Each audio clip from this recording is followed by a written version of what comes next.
Sorry sorry, অনুমতি ছাড়াই আপনার গান শুনছিলাম। ভয় পাবেন না, আমি আপনার কোনো ক্ষতি করতে আসিনি।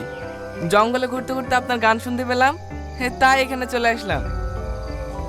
আপনি আমার গান শুনছিলেন? হ্যাঁ, আপনার গানের গলা কিন্তু বেশ সুন্দর। সত্যি? সত্যি অনেক সুন্দর গান করেন আপনি। আমি তো শুনতে শুনতে রাস্তায় হারিয়ে ফেলেছি। তাই? তাহলে বলুন তো আমি দেখতে কেমন?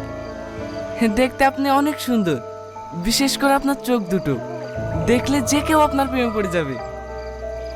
আপনাকে তো আগে কখনো এই গ্রামে দেখিনি। কোথায় বাড়ি আপনার? আমি শহর থেকে এসেছি। ওর বাড়ি না, ওর মামার বাড়ি থেকে। কি নাম ওর মামার? ঠিক মনে নেই, কিন্তু যার সাথে বিয়ে দেওয়ার জন্য এনেছে তার নাম আজিজ, আজিজ মল্লিক। আপনি চেনেন নাকি? খুব ভালো করে চিনি।